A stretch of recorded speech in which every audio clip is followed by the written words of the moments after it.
Welcome back. A lot has happened while I've been trying to make videos. Outside my personal problems, like there's supposed to be a better video out by now, but my files just kept getting corrupted. Both my Ukrainian and Russian shipments were affected by the most recent missile strikes, along with some other things. So yeah, I'm just tired. And this is just a quick video before I have to go somewhere, so I'm sorry and I will make up for it.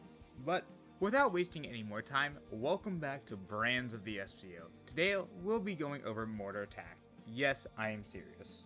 And on to the disclaimer. It's hard to tell airsofters apart from real soldiers, since Mordor doesn't label them as such. So there's a good chance a few airsofter pictures has slipped in here by accident. I'm also just horrible at identifying guns, so sorry about that. If I get anything wrong or mislabel something, please feel to correct me in the comments below. The pinned comment will contain any corrections, and if you want to point out any major mistakes, I'll usually heart your comment. With that out of the way, I hope you all enjoy.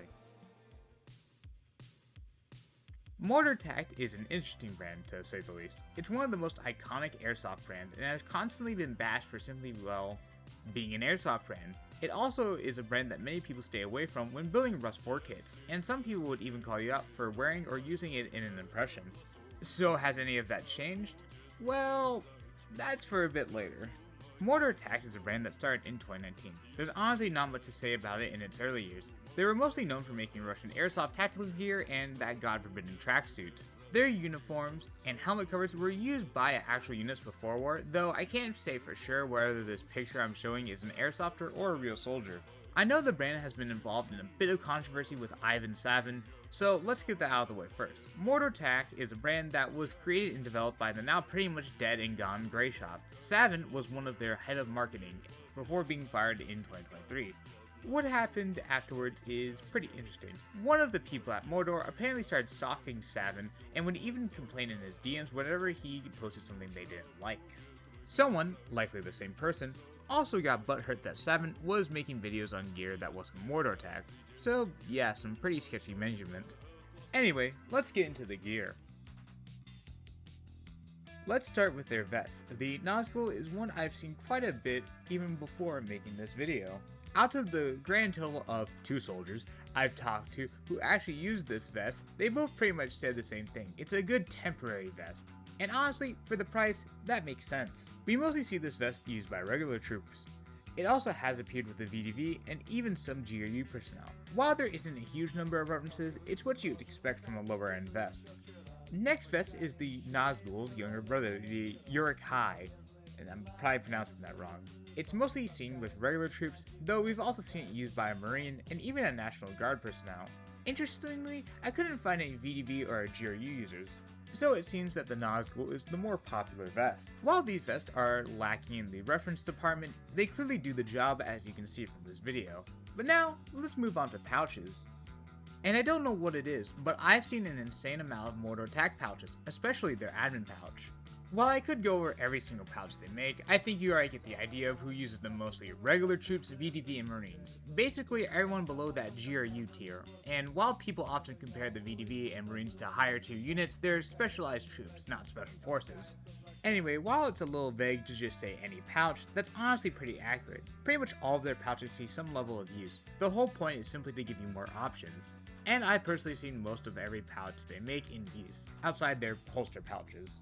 Now, onto their clothing. Once again, you see a lot of it in use. It's also kind of funny because it's basically just Voin at home. Their Ceratoff combat shirt is probably the most recognizable piece of clothing they make. We mostly see it on regular troops, but we've also been spotted with the VDV and, unsurprisingly, the National Guard. As for their Ceratoff pants, I'm not even going to talk about them. They're basically just generic G3 style pants that you can throw onto any kit and be like, yeah, they probably used these. Instead, we'll focus on their Rubicon pants. And no, not the drone guys, I think. They're a newer design from Mordor Tac, so there aren't many references yet. I found one regular troop, one VDV soldier, and one medic wearing them, so make do with. Also, I'm not going to cover the Citizen Pro line since they're mostly solid colors, which you rarely see in Ukraine anyways. Plus, they're basically just blue Voin at home. That said, here's a Marine wearing them. Now, it's finally time to move on to the accessories: neck protection, groin protection, and sitting mats.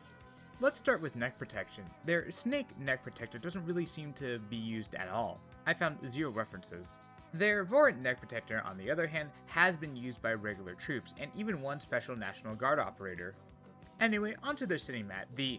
I'm not pronouncing that, it's translated into DOT, so the DOT 5S, it's been used by both GRU personnel and regular soldiers, and honestly, these are the only two clear pictures I could find that I haven't already used somewhere else in the video. Finally, let's move on to their groin pads. First, we have the apron, which you've probably already seen throughout this video. Almost every reference I found was just of regular troops, which, if you've been playing the Dream game based on how many times I said regular troops, you're at about 7 shots by now. Or should be at least. Next is their 3-point groin protector, the Bumblebee, which you've also probably noticed throughout the video. Once again, it doesn't seem to be really used outside of regular troops. And I think that about does it. Also drink again. Sorry this video ended up being a bit lackluster. If nothing else goes wrong, I'm hoping to have another video out very, very soon, like not even in a week. If not, I'm sorry in advance. I hope you all enjoyed it, and maybe you learned something, and also, you can probably put those old airsoft gears to work. As always, thank you for watching, and I'll see you next time.